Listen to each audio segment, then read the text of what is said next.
Light is a type of wave. ठीक है, हमने पढ़ा था कि ट्रांसवर्स वेव होती है और लॉन्गिट्यूडनल वेव्स होती हैं। जो ट्रांसवर्स वेव होती है उसके अंदर पूरा का पूरा इलेक्ट्रोमैग्नेटिक स्पेक्ट्रम आता है। ठीक है, तो light is one of the wave in electromagnetic spectrum. हमने इलेक्ट्रोमैग्नेटिक स्पेक्ट्रम भी पढ़ा था। ठीक है, लाइट में हमारे पास कौन कौन से कलर्स थे? रोइक वेव के कलर्स थे। रोइक वेव जिसमें हमारे पास था ये रेड था, ये ऑरेंज था, ये येलो था, ये ग्रीन था, ये ब्लू था, ये इंडिगो था, ये वायलेट था। ठीक है, तो हमारे पास लाइट में ये टोटल 7 कलर्स हैं, जो कि फिर मर्ज होकर हमारे पास डिफरेंट कलर्स भी आते हैं जिसमें से। ठीक है, अब एक बात याद रखो कि लाइट वेव्स को जब हम शो करते हैं तो हम एक रे से शो करते हैं। Light waves can be shown as rays. ठीक है, and rays travel in a straight line. ये याद रखना कि आपकी लाइट, जैसे हमने ट्रांसफर वेव में देखा था ना कि वेव्स ऐसे ऐसे आ रही हैं, लाइट हमारी हमेशा बस सीधी जाएगी। वो कभी भी टेढ़ी मेढ़ी नहीं होगी, वो ऐसे नहीं होगी, वो हमेशा सीधी जाएगी। ठीक है, ऐसे हो सकता है कि वो ऐसे सीधी जाए, या ऐसे सीधी जाए, या फिर ऐसे सीधी जाए, लेकिन वो होगी हमेशा सीधी। ठीक है, हमारे पास 3 टाइप की लाइट रेज होती है। अब एक बात याद रखो, अगर मैं कभी अपनी फ्लैश लाइट जलाता हूँ तो ऐसा नहीं होगा कि सिर्फ एक रे निकलेगी। There are multiple beams of rays. ठीक है, ऐसे बहुत सारी रेज एक साथ निकलती हैं। ठीक है, जैसे मैंने अपनी फ्लैश लाइट ऑन की, सपोज करो यहाँ से मैंने अपनी फ्लैश लाइट ऑन की, तो क्या होगा कि बहुत सारी रेज निकलेंगी। ठीक है, एक रे नहीं निकलती फ्लैश लाइट में हमेशा। लाइट ट्रेवल्स इन रेज एस। ठीक है, तो देखो हमारे पास पहली रे है पैरेलल रे। वो क्या है कि भाई अगर हमारी लाइट बिल्कुल सीधी जा रही है ऐसे करके, कहीं मर्ज ना हो रही है, बिल्कुल सीधी सीधी चली जाए, ठीक है, ऐसे सीधी सीधी जा रही है, these are known as parallel rays. Second rays हमारे पास है कन्वर्जिंग रेज। वो कब होती है? जब बहुत सारी रेज किसी एक फोकस पॉइंट पे फिक्स हो रही है, यानी डिफरेंट जगह से रेज आ रही हैं, ठीक है, लेकिन किसी एक पॉइंट पे वो मर्ज हो रही हैं। ठीक है, उन्हें कहते हैं कन्वर्जिंग रेज। और उसके बाद हमारे पास रेज है डाइवर्जिंग रेज। अब इसमें हमारे पास कुछ लेंसेज वगैरह हैं, वो हम देखेंगे गौर से, लेकिन अभी बस ये 3 टाइप की मेन रेज है हमारे पास। ठीक है, अब देखो, हम लोग कोई भी चीज देखते हैं तो होता क्या है, बेसिकली हमें वो चीज दिखती कैसे है? होता यह है कि हमारे पास दो, एक चीज है लुमिनस ऑब्जेक्ट। लुमिनस ऑब्जेक्ट्स वो होते हैं जिनकी अपनी लाइट होती है। ठीक है, जिनकी अपनी लाइट होती है। प्रोड्यूस लाइट, ये लाइट प्रोड्यूस करते हैं। ठीक है, प्रोड्यूस लाइट। तो होता क्या है कि उन जो लाइट प्रोड्यूस होती है, उस लाइट की रे डायरेक्टली हमारी आंखों तक आती है। ठीक है, उस लाइट की रे डायरेक्टली हमारी आंखों तक आती है। तो क्या होता है, light travels directly from a luminous object to our eyes. तो जब हम देखते हैं सन को देख रहे हैं, या कोई भी घर में जो बल्ब जल रहा है उसको देख रहे हैं, तो वो क्या रहा है कि बल्ब से जो लाइट की रे है वो डायरेक्टली हमारी आंखों तक आ रही है। दूसरा तरीका क्या है, non luminous object hit the light. ठीक है, बेसिकली हो क्या रहा है, सपोज करो मेरे पास कोई सा भी नॉन लुमिनस ऑब्जेक्ट देख ले जो अपनी लाइट प्रोड्यूस ना कर रहा हो। पहले तो समझो नॉन लुमिनस क्या है। नॉन लुमिनस क्या है? नॉन ल्यूमिनस इज बेसिकली एक ऐसी कोई ऐसा ऑब्जेक्ट जो अपनी लाइट प्रोड्यूस ना कर रहा हो, जिसकी अपनी लाइट ना हो। ठीक है, फॉर एग्जाम्पल मेरे हाथ में मेरा पेन है अभी। ठीक है, तो मेरा पेन क्या कोई लाइट प्रोड्यूस कर रहा है? नहीं कर रहा। ठीक है, मेरे मेरे सर पे पंखा चल रहा है, मेरे बराबर में एसी चल रहा है, तो क्या ये सब अपनी लाइट प्रोड्यूस कर रहे हैं? नहीं कर रहा है। तो जब अंधेरा होता है, अंधेरा होता है, मुझे वो चीजें नहीं दिखती। वजह क्या है? वजह क्या है? क्योंकि वो अपनी लाइट तो प्रोड्यूस कर नहीं रही, तो मुझे दिखेंगी कैसे? होता क्या है, जब मैं कोई लुमिनस ऑब्जेक्ट जलाता हूँ, सपोज कर मैंने बल्ब जलाया, तो होता क्या है कि बल्ब की जो रे होती है ना, वो उस चीज से टकराती है, उस नॉन लुमिनस ऑब्जेक्ट से टकराती है, और फिर वो लाइट, वो रे फिर मेरी आंखों तक आती है। ठीक है, तो हमें कोई भी नॉन लुमिनस चीज, जो हम कहते हैं ना अंधेरे में हमें कुछ दिख क्यों नहीं रहा, वजह क्या है कि भाई हम सिर्फ और सिर्फ लाइट की रे को देख सकते हैं। जब लाइट की रे ही मौजूद नहीं है तो हमें वो चीज कैसे दिखेगी? और हमें वो लाइट की रे कैसे आती है कि भाई वो लुमिनस ऑब्जेक्ट से चीज को हिट करती है, और फिर वहां से वो हमारी आंखों तक आती है। ठीक है, अब देखो, एक और बात, बहुत बेसिक बात है, लेकिन अब सपोज करो जहां भी लाइट जा रही है ना, तो आपने एक रे बनाई, और आप एक एरो से शो करोगे वो लाइट किस तरफ से जा रही है। ठीक है, अगर मैंने ऐसे शो किया, ऐसे एरो बना दिया छोटा सा, तो मुझे पता चल रहा है कि मेरी लाइट ऐसे जा रही है, ऐसे जा रही है। ठीक है, लेकिन अगर सपोज करो ना सिर्फ ये लाइट, ये एक इस तरीके की, एक सेकंड सॉरी, सपोज करो कि मैंने सिर्फ एक लाइन बना दी ये वाली, अब मुझे पता ही नहीं चल रहा कि भाई मेरी लाइट ऐसे जा रही है या फिर ऐसे जा रही है। ठीक है, तो जरूरी है कि आप एक छोटा सा ऐसे एरो बना दो, जिससे पता चल जाए कि आपकी लाइट की डायरेक्शन क्या है। ठीक है, अब हमने क्या देखा कि light from a luminous object was reflected off a non-luminous object and then travels to our eyes। ठीक है, तो हमें अंधेरे में कोई चीज दिख क्यों नहीं रही? क्योंकि लाइट की रे रिफ्लेक्ट नहीं हो रही। हमें ना जो भी चीज दिखती है, बेसिकली लाइट की रे टकराती है, रिफ्लेक्ट करती है, और फिर हमें दिखती है। ठीक है, आगे बढ़ते हैं। अब हमारे पास पहला कॉन्सेप्ट है reflection of light. Reflection of light क्या है? बेसिकली आप अपने आप को शीशे में देखते हो, तो क्या हो रहा है, आप अपनी शक्ल की क्या देख रहे हो? रिफ्लेक्शन देख रहे हो। ठीक है, रिफ्लेक्ट कर रही है। हो क्या रहा है बेसिकली, हमारे पास ना एक लाइट की रे होती है, एक सेकेंड।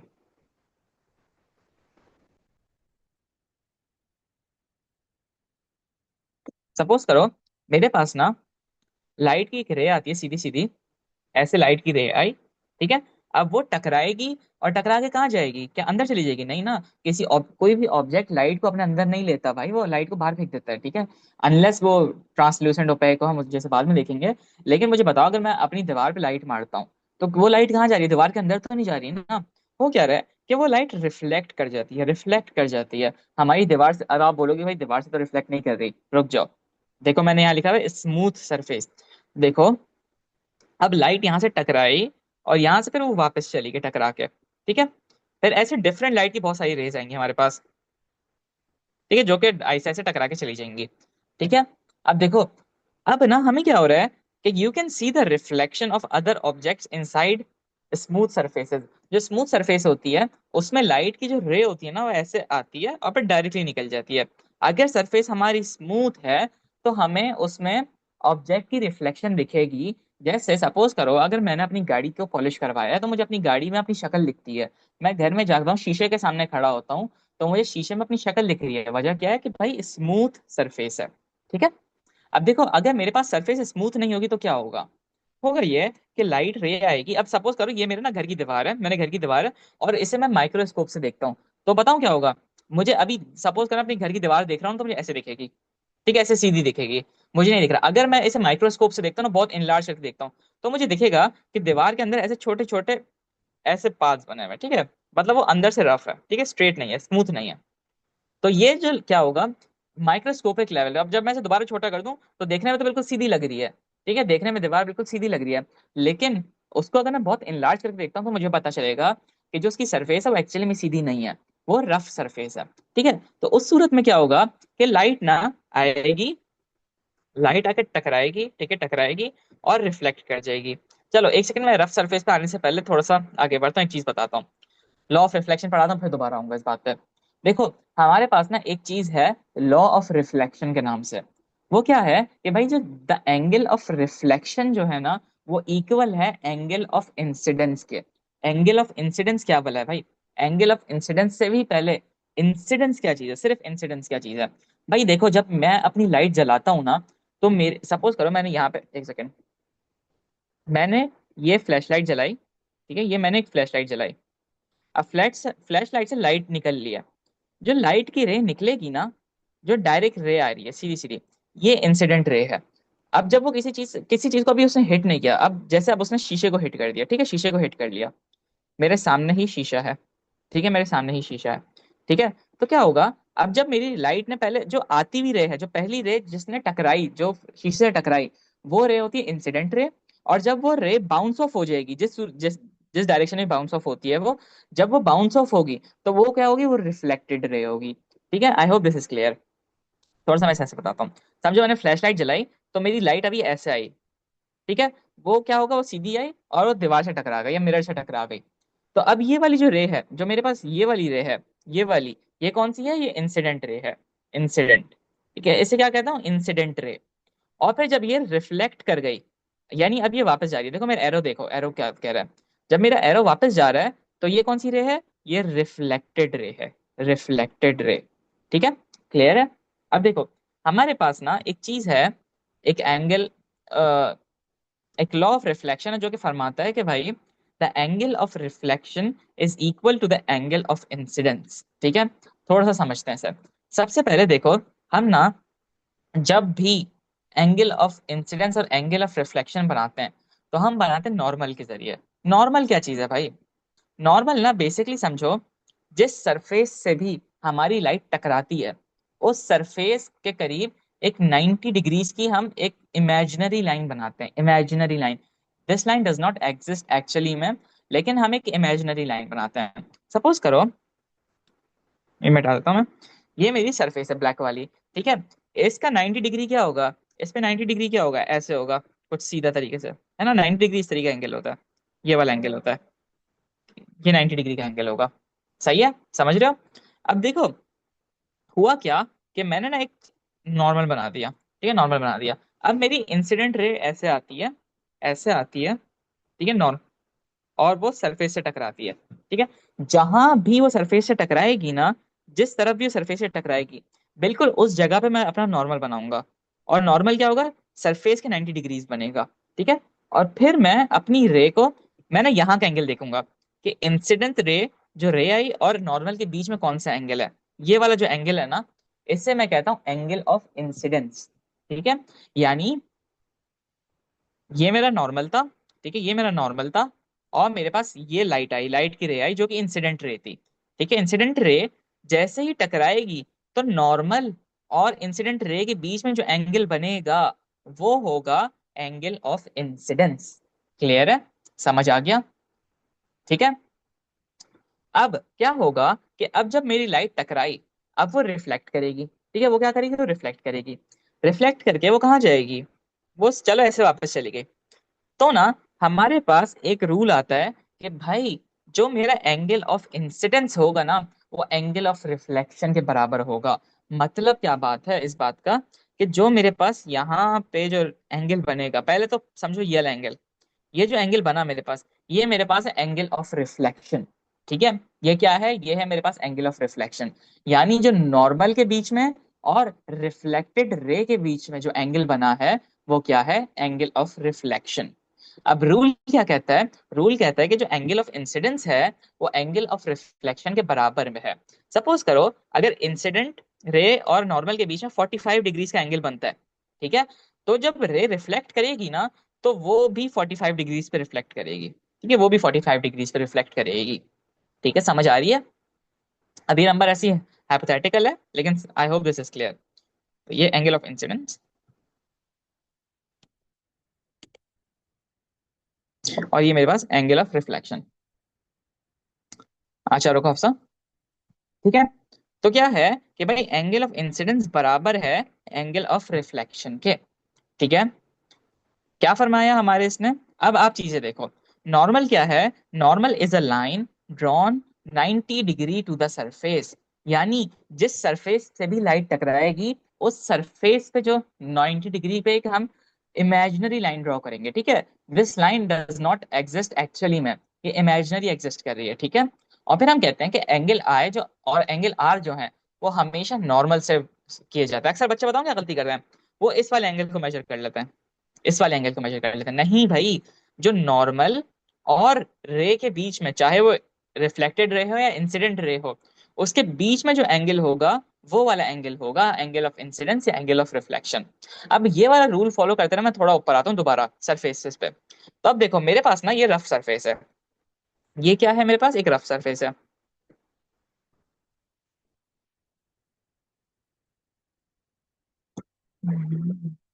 देखो, अब जब इससे लाइट टकराएगी ना, जैसे ही इससे लाइट टकराएगी, तो देखो अब सरफेस स्मूथ नहीं है, स्मूथ नहीं है। तो हर हर जगह पे एक अलग नॉर्मल बनेगा। सपोज करो यहाँ बन रहा है, तो यहाँ मेरा नॉर्मल कुछ इस तरीके से बन जाएगा। ठीक है, तो मेरी लाइट किस तरीके से रिफ्लेक्ट करेगी, इस तरीके से रिफ्लेक्ट कर जाएगी। ठीक है, ऐसे रिफ्लेक्ट करेगी।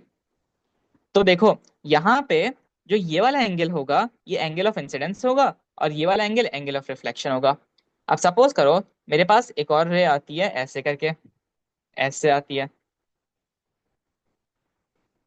ऐसे आती है। अब देखो यहाँ पे सरफेस को पहले देखो, सरफेस को देखो। अगर मैं सरफेस पे जूम इन करूं, तो मेरी सरफेस ऐसे है, ऐसे है।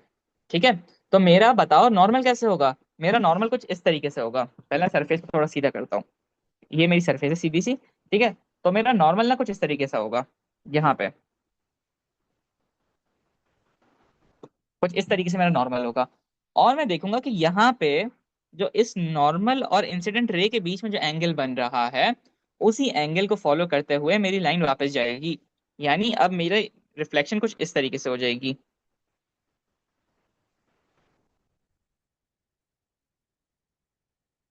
कुछ इस तरीके से रिफ्लेक्शन होगी मेरी। ठीक है, बहुत ज्यादा वो हो गया। और देखो मेरा यहाँ पे नॉर्मल बना। तो अब देखो यहाँ पे जो ये वाला एंगल है, हर जगह एक डिफरेंट नॉर्मल बनेगा। अगर रफ सरफेस पे लाइट स्ट्राइक करती है, तो हर जगह एक डिफरेंट नॉर्मल बनेगा। ठीक है, जिसकी वजह से मेरी लाइट जो है वो स्कैटर हो जाएगी। ठीक है, मेरी लाइट स्कैटर हो जाएगी। You cannot see the reflection of other objects inside rough surfaces, but you can still see the rough surface itself. ठीक है, तो मेरी लाइट रे क्या हो गई, स्कैटर हो गई। आगे बढ़ते हैं। अच्छा हफ्सा, अब देखो यहाँ पे एक बार जरा जल्दी से मैं बता देता हूँ क्या हुआ।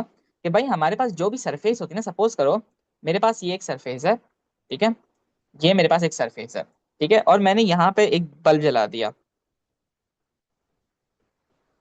ये मैंने एक बल्ब जला दिया, ठीक है। जैसे ही मैंने बल्ब जलाया, तो बल्ब से ना एक रे आई ऐसे करके, जो कि नॉर्मल से टकरा, जो कि मेरी सरफेस से टकराई, ठीक है। सपोज करो मेरी जमीन है, जो ब्लैक वाली लाइन है, ब्लैक वाली लाइन मेरी जमीन है, और मेरे पास बल्ब से एक रे आई, ठीक है, जो कि जमीन से टकराई। अब फॉर सम रीजन मेरी जमीन एक शीशे की बनी हुई है, ठीक है। तो हम मैंने क्या देखा, मैंने देखा मेरी जमीन पे ना मैं एक इमेजिनरी लाइन ड्रॉ करूंगा, जो कि जमीन और लाइन के बीच में 90 डिग्री का एंगल बनेगा, ठीक है। ये ब्लू वाली लाइन, ठीक है। तो देखो यहाँ 90 डिग्री का एंगल बन रहा है, ठीक है। इस लाइन को मैं कहता हूँ नॉर्मल, इस ब्लू वाली लाइन को मैं नॉर्मल कहता हूँ। और फिर मेरी लाइट जैसे ही टकराएगी ना, वो रिफ्लेक्ट करके चली जाएगी, ठीक है, वो रिफ्लेक्ट करके चली जाएगी। मैं देखूंगा ये कि भाई जो यहाँ पे जो एंगल बना है ना, जो इंसिडेंट रे के, ये मेरी क्या है, ये मेरी इंसिडेंट रे है, इंसिडेंट रे, ये मेरी इंसिडेंट रे है, ठीक है। इंसिडेंट रे और नॉर्मल के बीच में ये मेरा नॉर्मल है। नॉर्मल के बीच में जो एंगल बना है, उसे कहते हैं एंगल ऑफ इंसिडेंस, ठीक है। और फिर ये क्या है, ये मेरी रिफ्लेक्टेड रे है, यानी जो रे रिफ्लेक्ट होके वापस आई, रिफ्लेक्टेड रे, ठीक है। तो जो यहाँ पे एंगल जो बना है, वो कहेंगे एंगल ऑफ रिफ्लेक्शन, ठीक है। और फिर हम बोलेंगे कि भाई जो ये वाला एंगल आई और एंगल आर, दोनों एक दूसरे के बराबर हैं, ठीक है, ये हमारा रूल है, ठीक है। ये रूल है, मतलब अगर सपोज करो एंगल आई 20 डिग्री का है, तो एंगल आर भी 20 डिग्री का होगा, ठीक है। Is this clear? आगे बढ़ते हैं थोड़ा सा, ठीक है। यहाँ मैंने थोड़ा सा लिख दिया है कि angle of incidence, angle between incident ray and the normal. याद रखना कि नॉर्मल और रे के बीच में जो एंगल है भाई, कभी भी कंफ्यूज मत हो जाना, एग्जामिनर आपको ये वाला एंगल भी दे सकता है। बताओ एग्जामिनर कैसे क्वेश्चन देता है, मैंने क्वेश्चन खुद देखा था, वो क्या था कि भाई एग्जामिनर ने ना आपको यहाँ पे एंगल नहीं दिया, उसने आपको ये वाला एंगल दे दिया, बोला कि भाई ये वाला एंगल ना 45 डिग्रीज का है, चलो 45 छोड़ो, उसने बोला ये वाला एंगल है 70 डिग्रीज का, ठीक है, सपोज किया। अब वो आपसे बोलेगा बताओ एंगल ऑफ रिफ्लेक्शन क्या है, ठीक है, क्या बोला, एंगल ऑफ रिफ्लेक्शन क्या है। तो आप बताओ क्या करोगे, पहले आप एंगल ऑफ इंसिडेंट निकालोगे। एंगल ऑफ इंसिडेंस आपका ये वाला होगा, जो नॉर्मल और रे के बीच में बन रहा है, ठीक है। 70 माइनस 90 कितना होता है, 20 डिग्री। तो मतलब मेरा एंगल ऑफ इंसिडेंस 20 डिग्री का है, और मेरा एंगल ऑफ इंसिडेंस और एंगल ऑफ रिफ्लेक्शन एक दूसरे के बराबर होते हैं, तो मतलब मेरे पास जो एंगल आर होगा, वो भी 20 डिग्रीज का होगा, ठीक है। Is this clear? आगे बढ़ते हैं, ठीक है। अब देखो यहाँ पे आपको एग्जामिनर ने बोल दिया कि भाई ड्रॉ अ रिफ्लेक्टेड रे, ये मेरी ब्लैक वाली जो लाइन है, ये मेरी इंसिडेंट रे है, ठीक है। इंसिडेंट रे आई ऐसे करके, ठीक है, ये इंसिडेंट रे आई। आपको रिफ्लेक्टेड रे कैसे बनानी है, आप, अच्छा आपके पास ये वाला क्वेश्चन है पेपर 4 में आ सकता है, पेपर 4 जो प्रैक्टिकल वाला होता है, ऑल्टरनेट टू प्रैक्टिकल। आपने क्या करना है, आपने बेसिकली सिंपली एक प्रोट्रैक्टर, या जो डी आता है ना, डी शेप का एक स्केल आता है, देखा है ना सबने, आपने यहाँ डी रखना है, और एंगल मेजर करना है कौन सा वाला, ये वाला, जो नॉर्मल और लाइन के बीच में एंगल है, ठीक है। सपोज करो ये वाला एंगल आता है 32 डिग्रीज का, ठीक है, 32 डिग्रीज का। अब आप क्या करोगे, आप ना यहाँ पे इस तरफ, इस साइड पे भी 32 डिग्रीज मेजर करोगे। तो सपोज करो मैं 32 डिग्रीज मेजर किया, तो वो कुछ इस तरफ आ रहा है, इस पॉइंट पे आता है, ठीक है। अब मैंने क्या किया, मैंने अपनी लाइट को ऐसे रिफ्लेक्ट कर दिया, ठीक है, ऐसे रिफ्लेक्ट कर दिया, और यहाँ पे जो एंगल होगा वो भी कितना होगा, वो भी 32 होगा, ठीक है। तो एंगल ऑफ इंसिडेंस और एंगल ऑफ रिफ्लेक्शन आपको क्लियर हो गया, ठीक है। एक और देख लो भाई, सपोज करो, अब ये वाला क्वेश्चन मैं आपको बता रहा था, एग्जामिनर ने आपको ना क्या किया, बताया, इस तरीके की डायग्राम बना के दे दी, आधी डायग्राम बना के दे दी, यहाँ क्वेश्चंस लिखे हुए हैं। सबसे पहले उसने पूछा कि बताओ what is the angle of incidence, जल्दी से बताओ everyone, Zarmeen, Manal, Maheen, Aiza, Hafsa, angle of incidence क्या होगा मेरा।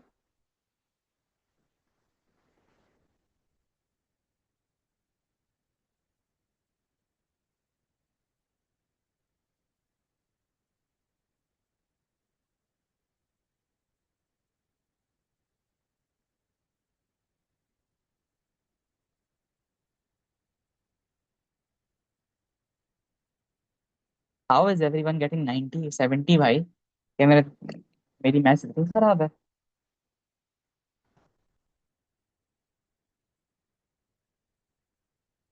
नहीं भाई, 70 कैसा आ रहा तुम सबका? 60 होगा ना? देखो, 60 होगा, वेरी गुड ऐसा। देखो, नॉर्मल और सरफेस के बीच में 90 डिग्री होता है टोटल। नॉर्मल सरफेस के बीच में कितना होता है? 90 डिग्रीज होता है, ठीक है। तो यहाँ पे टोटल एंगल कितना होगा? टोटल एंगल मेरा होगा 90 डिग्रीज का, ठीक है। डब्बे से 90 डिग्री बताते हैं, ठीक है। अब यहाँ पे 30 डिग्रीज ये वाला है, तो यहाँ पे कितना एंगल होगा भाई? आपका एंगल ऑफ इंसिडेंस ये वाला है, तो 90 माइनस 30 करो, आपका 60 60 आंसर आएगा, ठीक है।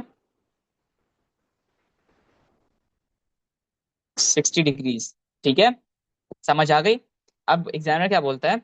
What should be the angle of reflection? अब मुझे बताओ, एंगल ऑफ इंसिडेंस मेरा 60 डिग्रीज का है, एंगल ऑफ रिफ्लेक्शन क्या होगा मेरा? जल्दी से, मनाल माहीन जरमीन, हाँ। वेरी गुड, ठीक है। अब मैं क्या करूंगा? मैं सिंपली यहाँ पे ना डी रखूंगा, प्रोटेक्टर रखूंगा, और चेक करूंगा कि 60 डिग्रीज कहाँ बन रहा है, ठीक है। और फिर मैं एक वहां पे डॉट लगा लूंगा छोटा सा। जैसे ही मैंने डॉट लगाया, मैं उस डॉट से लाइन क्रॉस कर लूंगा। अभी मैंने डॉट ज्यादा लगा लिया यहाँ पे लग गया, ठीक है। अब मैं उस डॉट से लाइन क्रॉस कर लूंगा अपनी, ठीक है, ऐसे करके, स्ट्रेट लाइन। और फिर मैं यहाँ पे ऐसे एक एंगल बनाऊंगा, जिसे लिख दूंगा 60, ठीक है। और आपने एरो से डायरेक्शंस बतानी है कि एग्जामिनर आपको ये बना के देगा, तो आपने अब एरो से ये बनाना है कि भाई मेरी रे ऐसे वापस जा रही है, ठीक है। और ड्रॉ द रिफ्लेक्टेड रे। समझ आ गया? आगे बढ़ते हैं। अच्छा, how to draw a ray diagram of an image formed by a plane mirror. आपसे ना एग्जामिनर क्या करेगा, एक क्वेश्चन बताएगा, ठीक है। अभी एक काम करो, रुको,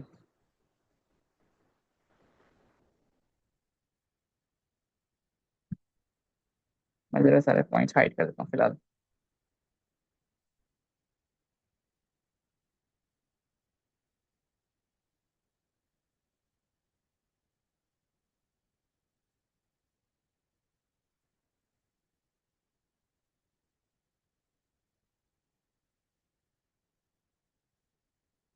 एग्जामिनर ना आपको कुछ इस टाइप का क्वेश्चन देगा, ठीक है। उसमें क्या होगा, आपके पास यहाँ पे एक ऑब्जेक्ट बना हुआ है, ठीक है। क्या है?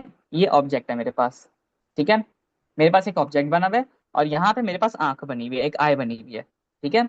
एग्जामिनर ना आपसे बोलेगा कि भाई मुझे एक रे डायग्राम बना के दिखाओ, यानी रेस से शो करो कि भाई रिफ्लेक्शन ऑफ प्लेन मिरर कैसे बनेगी, ठीक है। आपको सिंपल कुछ स्टेप्स हैं, वो फॉलो करने हैं। पहला स्टेप आपका ये है कि आप सबसे पहले देखोगे कि मिरर, यहाँ पे आप रखोगे स्केल, इस जगह पे स्केल रखोगे, और देखोगे मिरर और स्केल के बीच में कितना डिस्टेंस है, ठीक है। सपोज करो मेरे पास 6 सेंटीमीटर का डिस्टेंस आता है, 6 सेंटीमीटर का डिस्टेंस आता है। अब मैं क्या करूंगा, मैं यहाँ पे भी स्केल रख के 6 सेंटीमीटर मेजर करूंगा, और सपोज करो मेरा 6 सेंटीमीटर यहाँ आ रहा है, ठीक है। तो पहला पॉइंट क्या है कि भाई ऑब्जेक्ट और मिरर के बीच में डिस्टेंस सेम होगा, ठीक है। ऑब्जेक्ट और इमेज के बीच में डिस्टेंस सेम होगा, यानी जो 6 सेंटीमीटर यहाँ पे, वो मिरर के बैक साइड पे भी होगा। अब मैं वहां पे अपना ऑब्जेक्ट बना लूंगा, ठीक है। मैंने यहाँ पे अपना एक ऑब्जेक्ट बना लिया, ठीक है, ये इमेज बना ली, सॉरी। अब मैं क्या करूंगा, सेकंड काम क्या है कि मैं ना ऑब्जेक्ट से लेके आई तक एक रे बनाऊंगा, ठीक है। वो कैसे बनेगी? आपने सबसे पहले यहाँ पे डॉटेड लाइन से शो करना है, ऐसे करके, ठीक है। एक सेकंड जरा, मैं,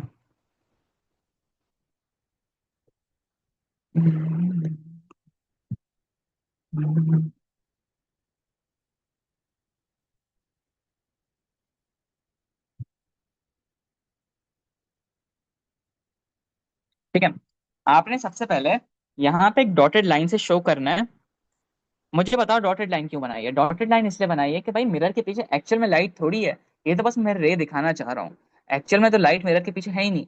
और अब मैंने आई से आई से ऑब्जेक्ट इमेज तक की एक वो बना ली, लाइन बना ली। अब मैं यहाँ पे सिंपली ऑब्जेक्ट तक एक रे शोकेस कर दूंगा, ठीक है, जो कि कुछ इस तरीके से है। यानी ऑब्जेक्ट से मिरर पे पहले हिट करेगी, ऑब्जेक्ट से जो मेरी लाइट आई, उसने पहले मिरर को हिट किया, ठीक है। वहां पे एंगल फॉलो होगा आपका, एंगल ऑफ रिफ्लेक्शन। यहाँ पे एक छोटा सा नॉर्मल बनेगा, ठीक है। यहाँ का जो एंगल होगा यहाँ के बराबर होगा, और फिर मेरी लाइट बाउंस ऑफ करके मेरी आंखों तक आ जाएगी, ऐसे करके, ठीक है। I hope this is clear. देखो पॉइंट देख लो, पहला पॉइंट क्या है? Locate the image, its distance from mirror, ठीक है। From the mirror must be the same as the object.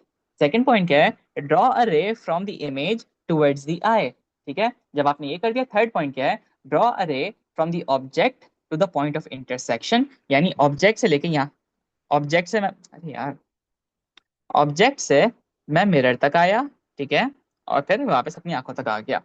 ठीक है, I hope this is clear. अब हमारे पास ये जो चीजें बता रहा हूँ, ये रट्टा मारनी है आपने। ठीक है, जो हमारी इमेज है, इमेज और ऑब्जेक्ट, ठीक है, characteristics of the image formed by reflection from a plane mirror, यानी प्लेन मिरर में जो मुझे लाइट दिख रही है, ठीक है, या जो इमेज दिख रही है, उसकी क्या कैरेक्टरिस्टिक्स हैं, आपने ये याद करनी है। ठीक है, इनका क्या करना है, रट्टा मारना है। सबसे पहली बात क्या है कि भाई ऑब्जेक्ट और इमेज का सेम टू सेम शेप होगा। ठीक है, आप अपने शीशे के सामने खड़े होते हो तो क्या आप बड़े लगते हो, क्या छोटे लगते हो? नहीं भाई, आपका साइज सेम होता है। ठीक है, आपका साइज सेम होता है। प्लेन मिरर की बात कर रहा हूँ। आप बोलोगे भाई कुछ मिरर ऐसे टेढ़े ऐसे भी होते हैं जिसमें मुझे अपनी शक्ल बहुत बड़ी बड़ी दिखती है। अक्सर गाड़ी के सामने जाओ, अगर गाड़ी का पॉलिश हुई हो, गाड़ी के मुंह में गाड़ी के सामने अपनी शक्ल देखो तो बलून लग रही होती है। ठीक है, हम उसकी बात नहीं कर रहे, हम प्लेन मिरर की बात कर रहे हैं, बिल्कुल प्लेन मिरर जो आपके घरों में लगा हुआ है, जैसे आप सारे अपनी शक्लें देखते हो। ठीक है, प्लेन मिरर की बात कर रहा हूँ। उसमें क्या है, जो इमेज होगी ना, ऑब्जेक्ट और इमेज का साइज सेम होगा। ठीक है, सपोज करो मेरी ऑब्जेक्ट का ये साइज है, तो इमेज का साइज भी सेम होगा, चेंज नहीं होगा। उसके बाद जो मेरी इमेज होगी वो अपराइट होगी और लेटरली इन्वर्टेड होगी। लेटरली इन्वर्टेड का मतलब क्या है भाई, बेसिकली आपने कभी वो देखा है, एम्बुलेंसेस को देखा है, एम्बुलेंस को, एम्बुलेंस में आपने नोट अगर किया हो कि हमारे पास एम्बुलेंस में ऊपर जो एम्बुलेंस लिखा होता है वो अजीब सा लिखा होता है, उल्टा सा लिखा होता है। ठीक है, होता क्या है कि जब मैं उसे शीशे में देखता हूँ ना, तो मुझे शीशे में वो बिल्कुल सही एम्बुलेंस पढ़ने में आता है। बेसिकली उसे ऐसे लिखा जाता है कि हमारे शेप्स ना उल्टे हो जाते हैं इमेज के अंदर। ठीक है, जैसे अगर मेरे पास यहाँ शेप ऐसे है, एक्चुअल में शेप ऐसे है, तो इमेज में मुझे शेप ऐसे दिखेगा। ठीक है, उसके बाद चौथा पॉइंट ये है कि हमारे पास जो इमेज होगी वो वर्चुअल होगी। वर्चुअल मतलब कि भाई इमेज को, मैं इमेज की बात कर रहा हूँ, कि मैं इमेज की रे नहीं है, कोई इमेज की एक्चुअल में रे नहीं है, यानी मैं उसको किसी जगह पे प्रोजेक्ट नहीं कर सकता, दिखा नहीं सकता उस इमेज को। ठीक है, आगे बढ़ते हैं। ये चार प्रॉपर्टीज आपने याद करनी है कि same size, upright, laterally inverted और वर्चुअल। ठीक है, आगे बढ़ते हैं। अब हमारे पास हम बात होती है कि भाई applications of reflection of light. ठीक है, तो देखो, सबसे पहले सबमरीन्स में ना एक चीज लगी थी पेरिस्कोप के नाम से। अच्छा, बाय द वे, ये मैं बस एक ऐसी एग्जांपल डाल दी मैंने, ये आप ये सब आपको याद नहीं करना। ठीक है, लेकिन देख लो, अब पेरिस्कोप डाल दिया मैंने। ठीक है, अब हुआ क्या कि भाई मुझे, मैं समंदर के अंदर हूँ और मुझे ऊपर देखना है। ठीक है, सपोज करो ये शिप, ये समंदर है और यहाँ पे मेरी शिप है। ठीक है, ये मेरी शिप है या सबमरीन है, सॉरी। अब मुझे ना समंदर के इस तरफ देखना है, कहीं इस पॉइंट पे देखना है, तो मैंने एक पेरिस्कोप लगाता हूँ जो कि ऐसे होता है, जो कि ऐसे होता है। ठीक है, और मैं यहाँ से खड़े होके देखता हूँ, यहाँ से खड़े होके देखता हूँ, और मुझे यहाँ की चीज दिख रही होती है। होता क्या है उसमें, सिंपल साइंस ये है कि भाई मैं ना एक इस तरीके का शेप बनाता हूँ। ठीक है, शेप का पाइप लिया, सपोज करो पाइप ले लो, और यहाँ पे ना मैं दो चीजें लगाता हूँ। सबसे पहले मैं यहाँ पे एक प्लेन मिरर लगाता हूँ, प्लेन मिरर, यहाँ पे प्लेन मिरर लगाता हूँ और यहाँ भी प्लेन मिरर लगाता हूँ। दोनों कॉर्नर्स पे प्लेन मिरर लगा दिया मैंने। उसके बाद बताऊँ क्या होगा, जैसे ही ऊपर से जो लाइट की रे आएगी ना, वो यहाँ पे प्लेन मिरर से टकराएगी। और देखो, अब प्लेन मिरर पे यहाँ पे अगर 90 डिग्री का एंगल बनाता हूँ मैं, 90 डिग्री सरफेस से 90 डिग्री, यानी नॉर्मल बना रहा हूँ। अगर मैंने प्लेन पे नॉर्मल बनाया तो मेरी लाइट ने प्लेन को टकराया, और देखो यहाँ पे ये दोनों एंगल सेम होंगे भाई, जिसकी वजह से लॉ ऑफ रिफ्लेक्शन को फॉलो करते हुए मैं नीचे से ऊपर की चीजें देख रहा हूँ। ठीक है, अच्छा, मुझे एक बात बताओ, तुम लोगों में से ग्लासेस कौन कौन पहनता है, जल्दी से? माहीन, मनाल, जमीन, आयजा, हफ्सा, तुम लोगों में से ग्लासेस कौन कौन पहनता है?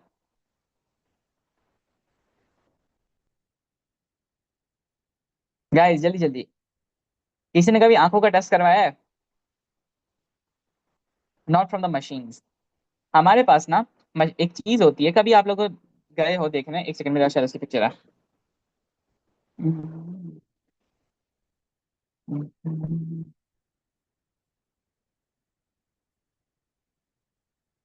ठीक है, देखो, होता क्या है कि, is this familiar to you? तुम लोगों को ये फेमिलियर है थोड़ा सा? दुकान में जाते हो या कहीं भी जाते हो, तो आपको एक जगह बिठाया जाता है। ठीक है, आपको बिठाया जाता है और आपके पीछे एक बोर्ड लगा होता है, एक बोर्ड लगा होता है। ठीक है, और अब हमारा मसला क्या है कि जो पाकिस्तान में ज्यादातर दुकानें बहुत बड़ी दुकानें नहीं होती। ठीक है, अब क्या किया जाए भाई कि आपको ज्यादा डिस्टेंस दिखाया जाए कि भाई आपको डिस्टेंस ज्यादा दिखाना है। ठीक है, तो क्या करते क्या है कि यहाँ पे ना एक प्लेन मिरर लगाते हैं, प्लेन मिरर लगाते हैं। और यहाँ पे जो आपके पीछे आई चार्ट होता है ना, वो यूजुअली लेटरली इन्वर्टेड होता है, यानी इसमें वर्ड्स उल्टे लिखे हुए होते हैं। तो जब आपको यहाँ पे रिफ्लेक्शन दिखती है तो रिफ्लेक्शन आपको सीधी दिखती है। ठीक है, अब होगा क्या कि एक्चुअल जो डिस्टेंस होगा ना, अगर जो डिस्टेंस की बात करेंगे वो ये वाला होगा, ये टोटल डिस्टेंस आपको वापस आ रहा होगा, तो आपको एक बहुत लंबा डिस्टेंस दिखेगा। ठीक है, ये आपको ये सब याद नहीं करना, बस समझाने के लिए बता रहा हूँ। ठीक है, आगे बढ़ते हैं। एनीवेज, अब हमारे पास सेकंड टॉपिक स्टार्ट हो रहा है जो कि है रिफ्रैक्शन के नाम से, रिफ्रैक्शन। हमने क्या पढ़ा था अभी? रिफ्लेक्शन। रिफ्लेक्शन में क्या था कि लाइट आई और वापस चली गई। ठीक है, अभी हम उसकी बात नहीं कर रहे, अब हम बात करें कि लाइट बेंड होना, यानी लाइट आई ऐसे सीधी आ रही है और जैसे ही किसी जगह पे एंटर हुई वो थोड़ी टेढ़ी हो गई। ठीक है, वो थोड़ी सी टेढ़ी हो गई। तो लाइट टेढ़ी क्यों हो रही है, किस एंगल पे टेढ़ी होगी, कब टेढ़ी होगी, कितना टेढ़ी होगी, वो सब हम पढ़ते हैं रिफ्रैक्शन के अंदर। ठीक है, देखो, व्हेन लाइट और एनी अदर वेव, यानी कोई सी भी वेव हो, जब वो एक मीडियम से दूसरे मीडियम पे जाती है। आप सबको याद होगा, जब अभी हमने लास्ट वेव की क्लास ली थी तो उसमें हमने थोड़ा सा पढ़ा था कि मनाल, मैं तुम्हें बता देता हूँ, तुमने वैसे तो नहीं ली थी लेकिन थोड़ा सा बता देता हूँ कि जैसे ही हम सपोज करो पानी की बात कर रहा हूँ, ठीक है, तो पानी की जब वेव्स डीप यानी एक गहरे पानी से शैलो पानी में जा रही हैं, ठीक है, तो उनकी स्पीड में फर्क आता है। ठीक है, वो या तो स्पीड अप होती हैं या तो डिक्रीज होती हैं। ठीक है, तो हमारे पास जब भी लाइट किसी एक मीडियम से दूसरी मीडियम में जाती है, अब यहाँ पे मीडियम समझो, जैसे मेरे पास ये पानी का ग्लास है। ठीक है, ये पानी का ग्लास है और यहाँ से मैं लाइट मारता हूँ, यहाँ से लाइट मारता हूँ, तो ये वाला मीडियम मेरा एयर है। ठीक है, ये वाला मीडियम मेरा अरे यार, मैं ग्लास डाल दिया, रुको रुको रुको रुको। सपोज करो मेरे पास ये ग्लास है, सिंपल ग्लास है, खाली ग्लास है। ठीक है, और यहाँ से लाइट आती है, तो देखो लाइट बाहर एयर है, और जैसे ही वो लाइट के अंदर इस मीडियम के अंदर आएगी, ग्लास के अंदर आएगी, ठीक है, तो वो थोड़ा सा बेंड हो जाएगी। अब वो कैसे बेंड होगी, क्यों बेंड होगी, सब अभी हम देखते हैं। लेकिन जैसे ही वो बेंड होगी, तो ये क्या है, ये एयर एक मीडियम था और ग्लास एक डिफरेंट मीडियम था। तो जैसे ही इसका मीडियम चेंज हुआ, ठीक है, तो लाइट की स्पीड चेंज होगी। ठीक है, स्पीड चेंज होगी, जिसकी वजह से, स्पीड चेंज होने की वजह से लाइट की डायरेक्शन भी चेंज होगी। आपसे एग्जामिनर पूछता है भाई कि वो ना आपको रिफ्लेक्शन दिखा देगा किसी जगह पे, ऐसे रिफ्लेक्शन दिखा देगा और पूछेगा कि बताओ कि ये लाइट क्यों बेंड हुई। तो आपने बताना है कि भाई ड्यू टू रिफ्रैक्शन, या ड्यू टू द चेंज, नहीं रिफ्लेक्शन नहीं बोलना आपने, सॉरी, आपने बोलना है due to the change in medium the speed of the light changes and it changes directions. ठीक है, अब देखो, बिफोर वी स्टार्ट, मैंने बातें कहाँ लिखी हैं, बिफोर वी स्टार्ट आपको एक बात बतानी चाहिए कि भाई लाइट की जो स्पीड है ना, ये याद कर लो, ये याद करना है कि लाइट की जो स्पीड है ना, वैक्यूम के अंदर या हवा के अंदर, वो है 3.0 इंटू 10 की power 8, which is basically metres per second, which is basically this number, 1 2 3 4 5 6 7 8। ठीक है, this huge number, metres per second, यानी एक सेकंड में लाइट इतना सारा डिस्टेंस कवर करती है। ठीक है, एक सेकंड में लाइट इतना सारा मीटर का डिस्टेंस कवर कर रही है। एक सेकंड में कितने मीटर्स कवर कर रही है, उतना सारे मीटर्स कवर कर रही है। ठीक है, हमें स्पीड दे दी। अब देखो, अब हमारे पास कुछ ये चीजें जो कि आपने याद करनी है, जो मैं बताने जा रहा हूँ।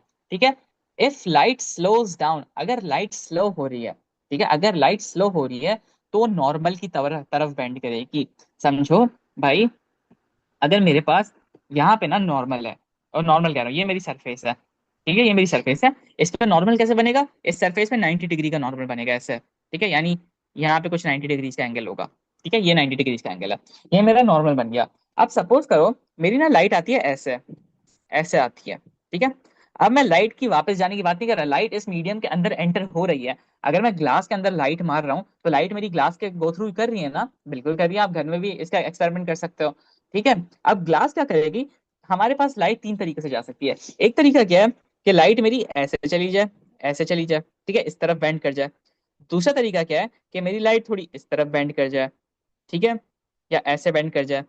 अच्छा, ये बात याद रखना कि लाइट नॉर्मल को तो क्रॉस करेगी करेगी, ऐसा नहीं है कि अभी अंदर वापस चली जाए। ठीक है, क्योंकि मीडियम के अंदर जा रही है। मैं इसको थोड़ा सा ग्लास बना, ऐसे वॉल बना देता हूँ। ठीक है, अब यहाँ पे देखो, लाइट इस नॉर्मल से क्रॉस कर रही है।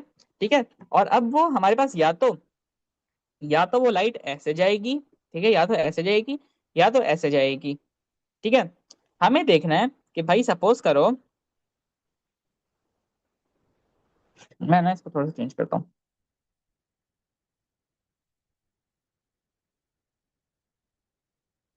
मेरे पास ये जो डब्बा है, ये ग्लास का डब्बा है, ठीक है, और इसकी एक वॉल पे लाइट मैं मार रहा हूँ, यहाँ से मैं लाइट मार रहा हूँ। ठीक है, यहाँ से मैंने लाइट मारी, तो क्या हुआ, जैसे ही वो लाइट एंटर हुई, तो अब वो दो तरीकों से जा सकती है। या तो वो लाइट जाएगी ऐसे, ठीक है, या तो ऐसे। ठीक है, दोनों में देखो हो क्या रहा है। अगर मैं इसको टू कह देता हूँ और इसे वन कह देता हूँ, अगर मैं लाइट टू की बात करूँ, लाइट टू की बात करूँ यानी रे टू की, तो देखो नॉर्मल और रे में कितना ज्यादा डिफरेंस है, कितना बड़ा डिफरेंस है। ठीक है, अगर और मैं लाइट वन की बात करता हूँ, तो देखो नॉर्मल और लाइट में कितना छोटा सा डिफरेंस है। समझ आ रही है? तो क्या हो रहा है कि भाई अगर मेरी लाइट स्लो मीडियम से यानी स्लो डाउन हो रही है, सॉरी, अगर वो फास्ट मीडियम से स्लो मीडियम में जा रही है, यानी अगर वो स्लो डाउन हो रही है, तो नॉर्मल की तरफ बेंड करेगी। मतलब मेरे पास ये वाला ये वाली जो जगह है, ये एयर है, ठीक है, यहां से मैंने लाइट मारी, और ये जो है, ये ग्लास है। ठीक है, ये ग्लास है। अब याद रखना, जैसे ही वो उसका मीडियम चेंज हो रहा है, तो स्लो डाउन हो रही है, वो क्या हो रही है, स्लो डाउन हो रही है। ठीक है, जैसे ही वो एयर से ग्लास में गई, तो वो स्लो डाउन हो गई। ठीक है, तो क्या हुआ, अब जैसे ही वो लाइट स्लो डाउन होगी, वो नॉर्मल की तरफ बेंड होगी। ठीक है, वो यानी इस तरफ थोड़ा सा नॉर्मल की तरफ बेंड हो जाएगी, ऐसे बेंड हो जाएगी, ऐसे बेंड हो जाएगी। समझ रहे हो? यहाँ पे बेंड हो जाएगी। ये मेरा एंगल ऑफ रिफ्लेक्शन ये वाला होगा, और एंगल ऑफ इंसिडेंस ये वाला होगा, और एंगल ऑफ रिफ्लेक्शन ये वाला होगा, रिफ्रैक्शन सॉरी, ते angle of reflection sorry, refraction. ठीक है, इज दिस क्लियर? अब देखो, अगर मेरी लाइट यहाँ पे, मैं देखो यहाँ पे मेरी लाइट हवा से पानी के अंदर जा रही है, हवा से पानी के अंदर जा रही है, तो देखो नॉर्मल की तरफ बेंड हो रही है। या तो मेरी लाइट को ऐसे चला जाना चाहिए था, ऐसे जाना चाहिए था, सीधा सीधा चली जाती। ठीक है, लेकिन मेरी लाइट जैसे ही पानी को टच किया, वो थोड़ी सी नॉर्मल की तरफ बेंड हो गई। ठीक है, समझ आ रही है? Is this clear? आगे बढ़ते हैं। ठीक है, देखो, अब मैं यहाँ पे उल्टा करता हूँ। मैंने ना यहाँ से लाइट मारी, मैंने, एंड अगर लाइट 90 डिग्री पर है, इसका थर्ड केस है, मैं बता रहा हूँ, अभी रुक जाओ। अब देखो, यहाँ पे सपोज करो मैंने अभी यहाँ पे फ्लैश लाइट जला दी, ठीक है, फ्लैश लाइट जलाई, अब मेरी लाइट ऐसे जाती है, ऐसे जाती है। तो अब मेरा देखो, वाटर के अंदर स्लो लाइट ट्रेवल कर रही है, जैसे ही वो हवा में जाएगी तेज हो जाएगी, तो अब वो अवे फ्रॉम द नॉर्मल जाएगी। ठीक है, देखो होना क्या चाहिए था कि लाइट मेरी ऐसे सीधी चली जाती, ऐसे सीधी चली जाती। ठीक है, लेकिन क्योंकि उसकी स्पीड चेंज आई, तो वो लाइट ऐसे सीधी गई, और फिर हल्का सा बेंड हो गई। ठीक है, और away from the normal bend हुई। अच्छा, अब तीसरा क्या है, when incident ray is on the normal, यानी माही तुम्हारी बात, अगर लाइट 90 डिग्रीज पर आए, बिल्कुल 90 डिग्री पे आए, सपोज करो यहाँ पे आ रही है, यहाँ पे आ रही है, मेरा यहाँ 90 डिग्रीज का है। ठीक है, तो मेरी लाइट अगर बिल्कुल ये हर केस में से, हर केस में अगर बिल्कुल नॉर्मल पे मेरी लाइट आती है, ठीक है, तो मेरी लाइट स्ट्रेट ट्रेवल ट्रेवल कर जाएगी। ठीक है, बेंड ही नहीं होगी। ठीक है, आगे बढ़ते हैं। ठीक है, अब हम एक टॉपिक स्टार्ट कर रहे हैं, रिफ्रैक्टिव इंडेक्स। ठीक है, ये क्या भला है भाई? रिफ्रैक्टिव इंडेक्स क्या है कि बेसिकली हमारे पास ना हर जगह लाइट डिफरेंट बेंड करती है, कहीं वो ज्यादा बेंड करती है, कहीं वो कम बेंड करती है। ठीक है, तो light has different speeds in different mediums. ठीक है, in vacuum and in air the speed of light is 3.0 into 10 की पावर 8 मीटर्स पर सेकेंड। ठीक है, इन ऑल अदर मीडियम, यानी हवा और वैक्यूम के अलावा कोई सा भी मीडियम होगा, तो उसमें लाइट हमेशा इससे इससे कम, उसकी स्पीड इससे कम होगी। ठीक है, यानी वो 3.0, 3 इंटू 10 की पावर 8 से कम होगी उसकी स्पीड। ठीक है, समझ आ रही है? इन ऑल अदर मीडियम्स, जैसे जैसे ग्लास हो गया, वाटर हो गया, प्लास्टिक हो गया, वॉट एवर, जिससे भी लाइट गो थ्रू कर रही है, ठीक है, तो वो सी से कम होगी। सी क्या है भाई? सी है basically speed of light in vacuum. ठीक है, the refractive index of a medium is defined as, अब रिफ्रैक्टिव इंडेक्स है क्या भाई? रिफ्रैक्टिव इंडेक्स का पहले हम फॉर्मूला देखते हैं कि भाई n is equal to c upon v, जिसमें n हमारा रिफ्रैक्टिव इंडेक्स है, c हमारा क्या है, स्पीड ऑफ लाइट, ठीक है, v क्या है, speed of light in that medium, यानी उस मीडियम में स्पीड ऑफ लाइट क्या है, हम वो निकालेंगे। ठीक है, एक जरा क्वेश्चन है, इसको आप खुद करने की कोशिश करो, फिर मैं कराता हूँ। The speed of light in glass, the speed of light in glass is 2 into 10 की पावर 8। ठीक है। What is the refractive index? आपको पता है, सी की वैल्यू आपको ऑलरेडी पता है, सी की वैल्यू आपको ऑलरेडी पता है, वी की वैल्यू आपको क्वेश्चन में दी हुई है। मुझे जरा जल्दी से एन की वैल्यू निकाल के दो।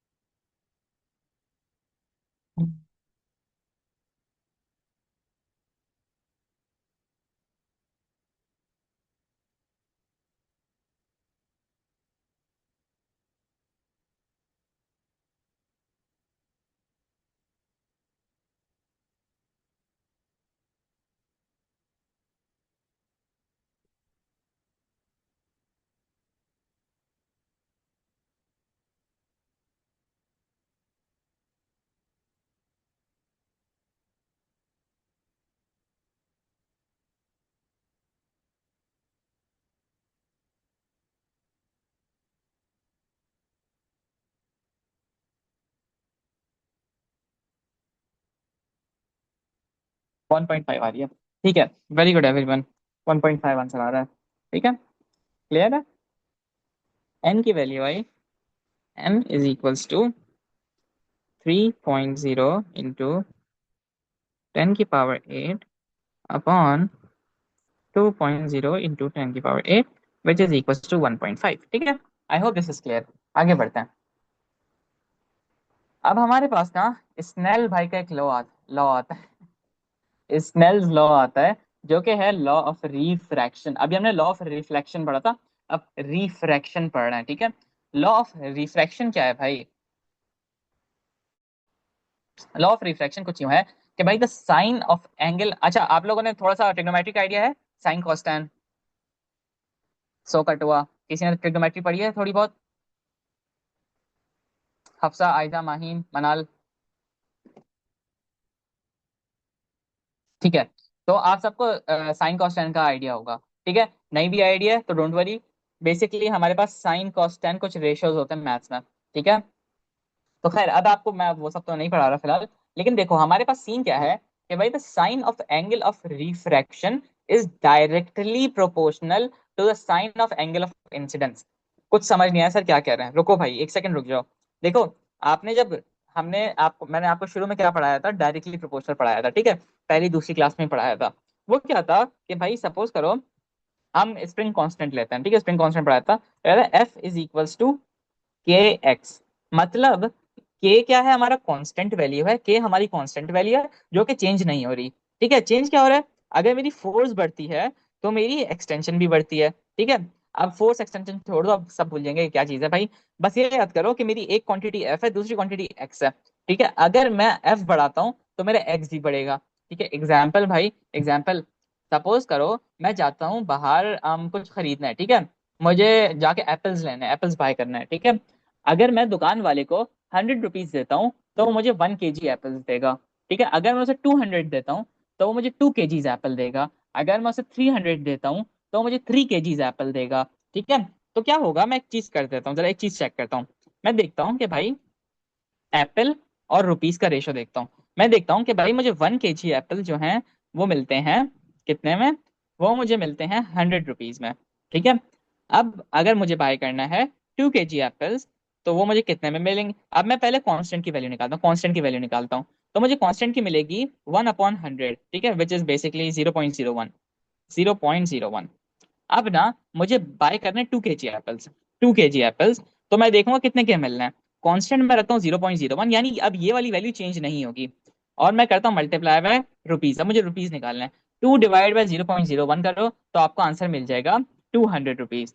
ठीक है, तो देखो अब मैं जितने भी वैल्यूज चेंज करता जाऊँ, अगर मुझे 5 किलो एप्पल चाहिए, 5 किलो एप्पल चाहिए, ठीक है, तो मैंने क्या किया, 5 = 0.01 टाइम्स रुपीज कर दिया। तो अब मुझे रुपीज की वैल्यू मिलेगी 500। ठीक है, देखो मेरे कांस्टेंट वैल्यू चेंज नहीं हो रही। ठीक है, अब ये मैं क्यों बता रहा हूँ भाई? देखो, सुनो, हमारे पास स्नेल्स लॉ ये कहता है कि भाई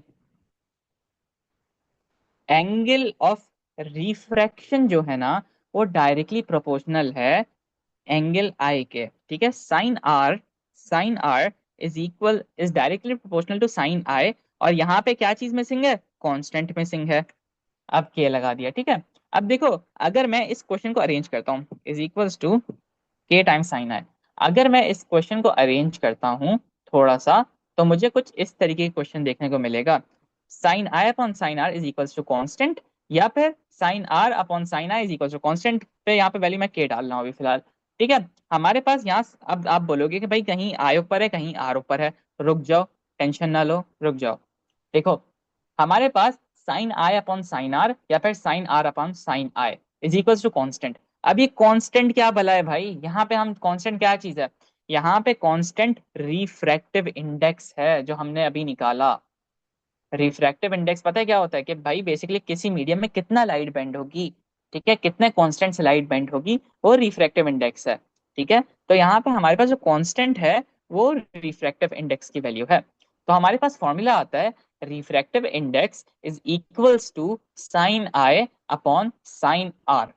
ठीक है, अब देखो हमें ये यूज कब करना है, ज्यादातर ना हम ये वाला फॉर्मूला यूज करेंगे, लेकिन आपको पता होना चाहिए कि अगर मेरी light towards the normal bend होगी, टुवर्ड्स द नॉर्मल कब बेंड होती है, जब एयर से मैं किसी मीडियम में एंटर होता हूँ, ठीक है, यानी हायर मीडियम से किसी डेंस मीडियम से रेयरर मीडियम में एंटर हो रहा हूँ। तो सपोज करो मैं यहाँ पे मेरा, एक सेकेंड, मेरा ये नॉर्मल है, ठीक है, ये मेरा नॉर्मल है, मेरी लाइट आती है ऐसे, ठीक है, अब मेरी लाइट कुछ इस तरीके से बेंड कर जाएगी, ठीक है, तो अब मेरे पास जो ये वाला एंगल होगा वो आई होगा, और जो ये वाला एंगल होगा वो आर होगा, है ना। ठीक है, तो अब मैंने क्या किया, when light bends towards the normal, मतलब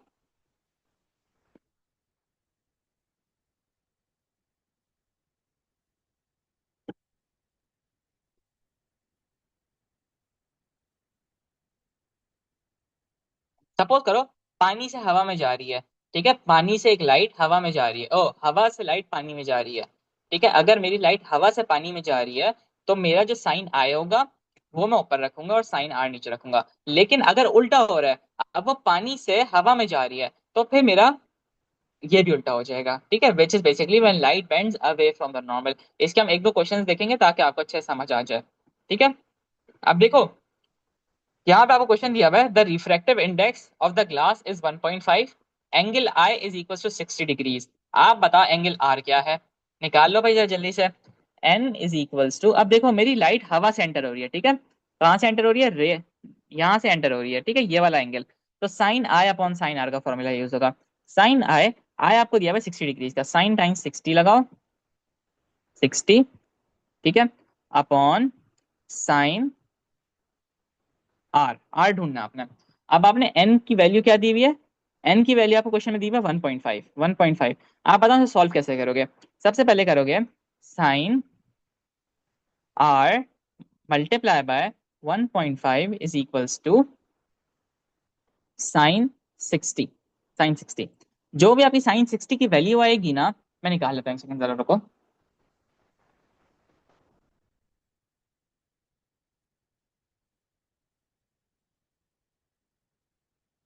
साइन 60 की वैल्यू आ रही है 0.86, ठीक है, तो sine are is multiply by 1.5 is equals to 0.866, ठीक है, इसको मैं क्या करूंगा, डिवाइड बाय 1.5, डिवाइड बाय 1.5, ये वाला 1.5 यहाँ चले जाएगा, ठीक है, डिवाइड बाय 1.5 करता हूँ, तो मेरे पास आंसर आ रहा है sine are is equals to 0.577, ये मेरे पास आंसर आ रहा है, ठीक है।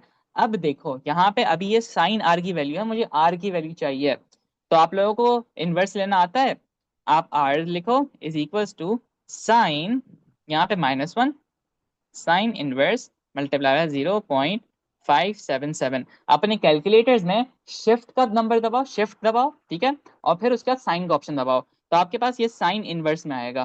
ठीक है, अब आप इसकी वैल्यू निकाल लो जरा जल्दी से, मैं निकाल लेता हूँ। साइन इनवर्स 0.577, मेरे पास आंसर है 35.2। आर की वैल्यू क्या आ रही है, how do I get paper 60 by the way, 35.239, यानी मेरी एंगल ऑफ रिफ्रैक्शन, यहाँ पे जो एंगल है, यहाँ पे जो मेरे पास एंगल बनेगा वो 35 डिग्रीज का बनेगा। ठीक है, समझ गए आप सब? क्लियर है भाई? आगे बढ़ते हैं, चलो एक और क्वेश्चन देखते हैं। अल्लाह अकबर, एक सेकंड रुको गाइस, एक सेकंड जरा होल्ड करो। हेलो, अस्सलाम वालेकुम। हाँ वालेकुम सलाम। यार अभी रुक जाओ, मैं मेरी क्लास चल रही है, थोड़ी देर में देखता हूँ। ठीक है, आई कॉल यू लेटर। नहीं, चले जाओ। चले जाओ चले जाओ, मैंने एमएमए के लिए जाना है। ठीक है, अल्लाह हाफिज। अच्छा, सॉरी गाइस, देखो यहाँ पे ना आपको क्वेश्चन दिया हुआ है। क्वेश्चन में आपको यहाँ पे 28 डिग्रीज दिया हुआ है। ठीक है, 28 डिग्रीज दिया हुआ है। ठीक है, अब देखो यहाँ पे क्वेश्चन क्या कह रहा है, द रिफ्रैक्टिव इंडेक्स इज 1.4। यानी ये मेरे पास ग्लास है, ये क्या है, ये जो प्रिज्म है, ये मेरे पास ग्लास है, ट्राइंगल जो है ये ग्लास है। ठीक है, मेरी लाइट आती है यहाँ से लाइट आती है, एंटर होती है। ठीक है, जैसे ही मेरी लाइट एंटर होती है तो मैं एक चीज देखता हूँ। ठीक है, मेरी लाइट एंटर हुई और मेरी लाइट बेंड हो गई। सबसे पहले तो देखो बेंड कैसे हो रही है, कि यहाँ पे अगर मैं इस ब्लू सरफेस पे एक नॉर्मल बनाता हूँ। ठीक है, तो नॉर्मल ब्लू सरफेस के लिहाज से 90 डिग्री पे बनना चाहिए। ठीक है, 90 डिग्री पे बनना चाहिए। नॉर्मल बन गया मेरा। ठीक है, अब आपको एग्जामिनर ने नॉर्मल नॉर्मल बना के दिया हुआ है, ठीक है, और एंगल भी दिया हुआ है। अब उसने क्या बोला कि भाई the refractive index is 1.4, mark the angle of incidence. Angle of incidence कौन सा वाला होगा? मेरी लाइट ऐसे आती है, एक सेकंड। ठीक है, मेरी लाइट ऐसे आ रही है। ठीक है, और नॉर्मल यहाँ पे है। तो नॉर्मल और लाइट के बीच में जो एंगल होगा ये वाला एंगल ऑफ इंसिडेंस होगा। ठीक है, क्लियर है सबको? मैंने इसको मार्क कर दिया आई से। ठीक है, अब एग्जामिनर क्या पूछ रहा है find this angle of incidence. मुझे ये वाला एंगल ऑफ इंसिडेंस निकाल के दिखाओ। भाई जल्दी से, क्या कोई निकाल सकता है? क्या है? एन इज इक्वल्स टू, अब देखो मेरे पास लाइट हवा से, एयर से ग्लास में जा रही है। ठीक है, तो साइन आई अपॉन साइन आर यूज होगा। Sine I upon sine are. ठीक है, साइन आर। जैसे एन की वैल्यू क्वेश्चन में 1.4 दी हुई है। ठीक है, तो मैंने क्या किया, मैंने लिखा एन की वैल्यू 1.4 है, 1.4 है। ठीक है, इक्वल्स टू साइन आई मुझे ढूंढना है। और देखो यहाँ पे रिफ्लेक्शन इन्होंने ऑलरेडी दी हुई है क्वेश्चन में। देखो यहाँ से मेरी लाइट आई, ये बेंड हो गई, और यहाँ पे जो एंगल है ये 30 डिग्रीज का क्वेश्चन में दिया हुआ है। ठीक है, 30 डिग्रीज दिया हुआ है। तो मैंने सिंपली क्या किया, यहाँ पे लिख लिया अपॉन साइन 30। ठीक है, इसे मैं जरा फॉलो करता हूँ। तो मेरे पास आंसर आएगा 1.4 मल्टीप्लाई बाय साइन 30।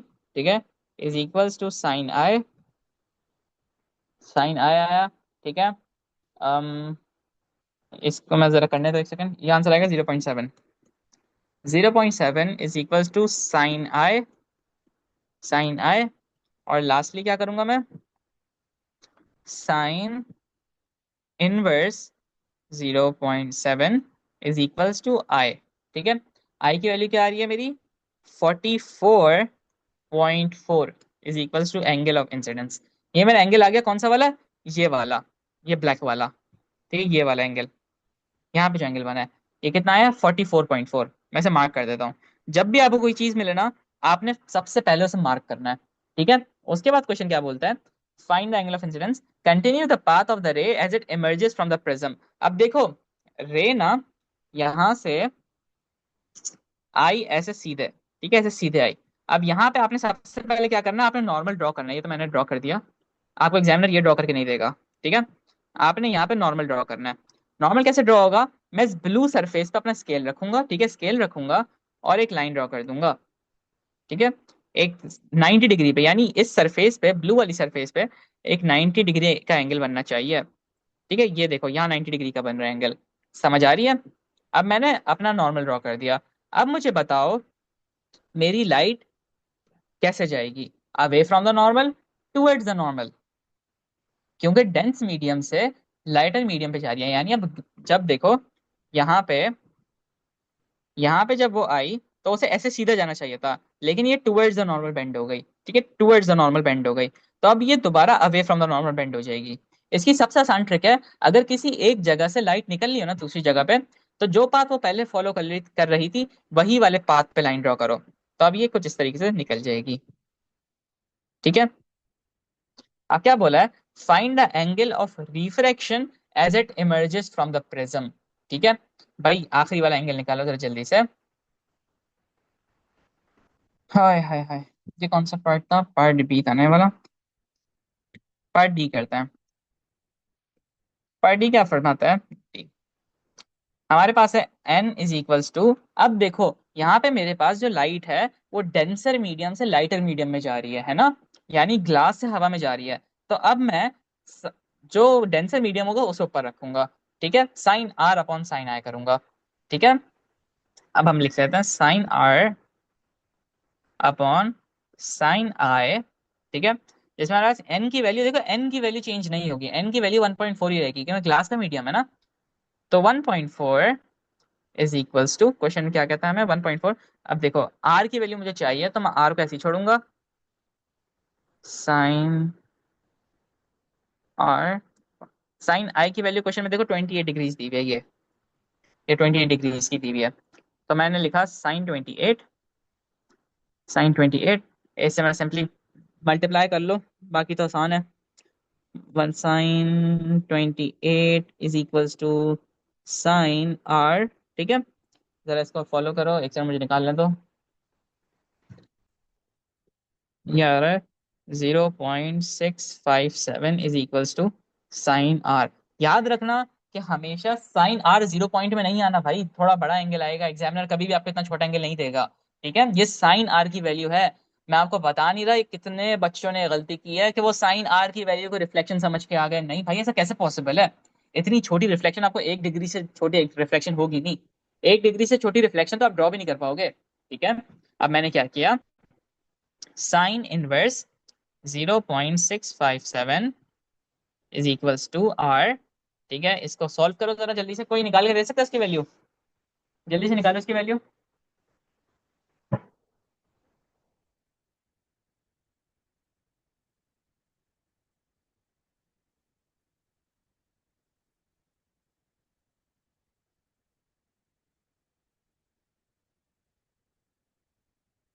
भाई अपने कैलकुलेटर से शिफ्ट दबाओ और साइन का बटन दबाओ। ठीक है, तो आपके पास आ जाएगा साइन इनवर्स, उसको मल्टीप्लाई करो 0.67 से, 657 से, तो आपके पास आंसर आएगा 41.1 डिग्रीज का एंगल। ठीक है, तो यहाँ पे आर की वैल्यू क्या है, आर की वैल्यू ये वाली जो क्या है 41 कुछ समथिंग, 41.1। ठीक है, अरे यार 4 क्यों लिख रहा हूँ, 41.1। आई होप दिस इज क्लियर। आगे बढ़ते हैं, एक और टॉपिक देखते हैं जो कि हमारे पास रिफ्लेक्शन और रिफ्रैक्शन पे कंप्लीट हो गया। अब हम पढ़ रहे हैं क्रिटिकल एंगल। भाई ये क्या चीज है, क्रिटिकल एंगल क्या चीज है, देखो हमारे पास the value of angle of incidence at which the angle of refraction is 90। ये इसकी डेफिनेशन है, अभी रुक जाओ, क्या है कुछ समझ नहीं आएगा, आई नो, लेकिन अभी रुक जाओ। Why, how do we even play a match?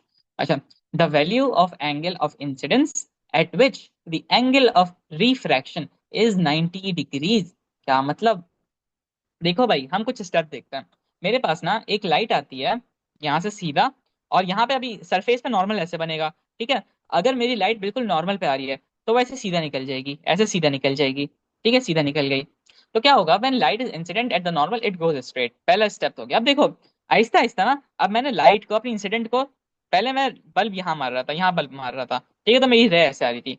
अब मैं बल्ब यहाँ मार रहा हूँ, ठीक है, अब मैं बल्ब यहाँ मार रहा हूँ, तो मेरी रे कुछ ऐसे आ रही है।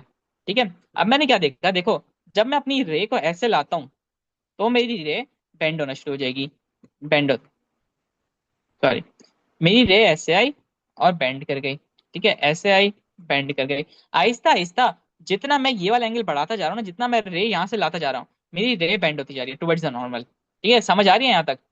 ठीक है, देखो मैं भी इस लाइन को मिटाता हूँ पहले, इन सबको मिटाता हूँ। देखो पहले ना मेरी लाइन आई ऐसे, और वो टकराई नॉर्मल से, ठीक है, और वो बेंड कर गई इस तरफ। ठीक है, अब मैं थोड़ा सा लाइन अपना यहाँ स्लाइड मार रहा हूँ, तो अब वो थोड़ा सा और इस तरफ बेंड कर गई। ठीक है, आहिस्ता आहिस्ता देखो मेरी लाइन करीब होती जा रही है, सरफेस पे नॉर्मल के करीब होते जा रही है। ठीक है, एक टाइम ऐसा आएगा, कोई एक एंगल ऐसा होगा जिस पे जब मैं लाइट मारूंगा ना, जब मैं लाइट मारूंगा तो मेरी लाइट रिफ्रैक्ट करेगी, और यहाँ पे जो एंगल बनेगा रिफ्रैक्शन और एंगल ऑफ नॉर्मल के बीच में, वो 90 डिग्री हो जाएगा, यानी मेरी लाइन बिल्कुल ऐसे फ्लैट हो जाएगी। ठीक है, समझ आ रही है? Is this clear? तो eventually angle of incidence reaches a certain value at which the angle of refraction is 90 degrees। ठीक है, तो हम क्या बोलेंगे कि ये है क्रिटिकल एंगल। ठीक है, तो अब देखो, अगर मेरे पास, मैं इसको, इसका ना हम फॉर्मूला निकालते हैं। ठीक है, इसका फॉर्मूला क्या है कि भाई, अगर देखो, ये मेरा कौन सा फॉर्मूला है, ये मेरा रिफ्रैक्टिव इंडेक्स का फॉर्मूला है, n is equal to sine are upon sine i. I want you all to do one thing, अपने कैलकुलेटर्स उठाओ, उसमें साइन 90 पुट करो जरा जल्दी से, मुझे बताओ इसकी क्या वैल्यू आ रही है, जल्दी से बताओ इसकी वैल्यू क्या आ रही है।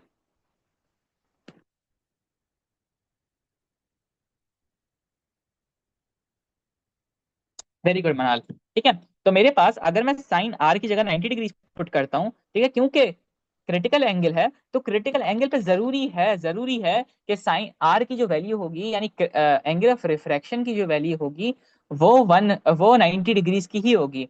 तो मुझे बताओ, मैं साइन 90 की जगह क्या 1 लिख सकता हूँ? बिल्कुल लिख सकता हूँ। ठीक है, 1 लिख दिया। ठीक है, और साइन सी कौन सा है? साइन सी बेसिकली ये एंगल ऑफ इंसिडेंस ही है, जिसपे एक वो वाला एंगल जिसपे एंगल ऑफ रिफ्रैक्शन 90 डिग्रीज का बने।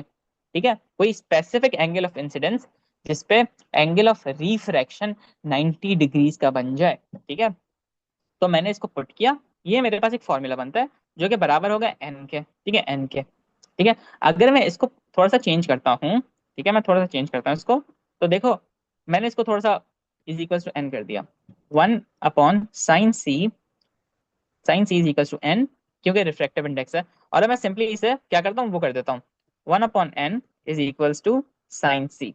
ठीक है, ये मेरे पास फॉर्मूला बन गया किसका? क्रिटिकल एंगल का। ठीक है, formula of critical angle, sine c is equals to 1 upon n. The greater the refractive index, जितना रिफ्रैक्टिव इंडेक्स बड़ा होगा, the smaller the critical angle will be. ठीक है, समझ गया भाई? अच्छा, आज अब इसको इतना टेंशन ना लो, इसका हम कुछ क्वेश्चन, मैं इसके पास पेपर्स कराऊंगा आप लोगों को, क्योंकि लाइट के पास पेपर्स कराना जरूरी है। ठीक है, एक छोटा सा आखिरी कॉन्सेप्ट हमारा, उसे देखते हैं, वो है टोटल इंटरनल रिफ्लेक्शन। ये क्या वाला है भाई? देखो, जब मैं यहाँ पे ना अपनी लाइट को, देखो, जैसे जैसे मैंने पहले लाइट ऐसे मारी, ठीक है, तो मेरी लाइट ऐसे चली गई। ठीक है, फिर मैंने लाइट ऐसे मारी तो वो ऐसे चली गई। फिर मैं एक पॉइंट पे आया, जब मैंने लाइट मारी तो मेरी लाइट बिल्कुल 90 डिग्री से बेंड हो गई, है ना? अब मुझे बताओ, अगर मैं यहां से भी ऊपर आता तो मेरी लाइट 90 डिग्री से नीचे जाती ना, ऐसे नहीं जाती। वो कैसे जाती? वो ऐसे जाती, ऐसे जाती, और फिर वो यहाँ से वापस चली जाती। ठीक है, वो बाहर जाती नहीं, वो मीडियम के अंदर ही वापस रिफ्लेक्ट हो जाती है ना? समझ रहे हो ना? मैं इसकी ना एक वीडियो भी दिखाऊंगा आप लोगों को अभी थोड़ी देर में। तो देखो, when angle of incidence is greater than critical angle, जब, अच्छा, ये जो डेफिनेशन है ना, आपको याद करनी है, आपसे एग्जामिनर पूछता है कि भाई when does total internal reflection occur, तो आपने बताना है कि when angle of incidence is greater than critical angle, total internal reflection occurs, all of all of the light is only reflected back into the medium and no refraction takes place। ठीक है, अब देखो, जैसी वो अंदर bend होगी ना, तो दोबारा रिफ्लेक्शन का फॉर्मूला, रिफ्लेक्शन का लॉ फॉलो होगा, यानी sine I is equal to sine r. जो क्रिटिकल एंगल होगा वही मेरा आर की वैल्यू भी होगी। ठीक है, लेकिन अब यहाँ पे क्रिटिकल एंगल से बड़ा हो गया। ठीक है, तो क्रिटिकल जो एंगल ऑफ इंसिडेंस की वैल्यू होगी, वही मेरी एंगल ऑफ रिफ्लेक्शन की वैल्यू होगी। ठीक है, TIR total internal reflection is only possible when light goes from, अच्छा एक और बात, total internal reflection is only possible when light goes from a slower speed to a faster speed and is bending away from the normal। जब वो away from the normal जाएगी, slower speed मतलब कि वो किसी डेंसर मीडियम से वो किसी लाइटर मीडियम में जा रही है। सपोज करो वो ग्लास से हवा के अंदर जा रही है, ठीक है, और वो away from the normal bend हो रही है। ठीक है, तो from denser to rarer medium जब वो बेंड होगी, तो टोटल इंटरनल रिफ्लेक्शन होगी। आपसे एग्जामिनर पूछेगा कि बताओ टोटल इंटरनल रिफ्लेक्शन कब होती है, और वो दो बातें पूछेगा, 2 मार्क्स का क्वेश्चन हो गए। ठीक है, व्हेन डज TIR अकर, तो आपने बताना है पहली बात कि when angle of incidence is greater than critical angle. ठीक है, और दूसरी बात, when light goes from a slower speed या स्लोअर मीडियम या denser medium to a rarer medium या फिर फास्टर स्पीड। ठीक है, आप कोई सी भी बात लिख दो, slower speed to faster speed लिख दो, denser medium to lighter medium लिख लो, मर्जी है। ये दो इसके रूल्स हैं, ये पहला रूल है और ये दूसरा रूल है। ये 2 मार्क का क्वेश्चन आता है, आपने दोनों बातें लिखनी है। ठीक है, आज के लिए इतना ही रखते हैं, मजे करो।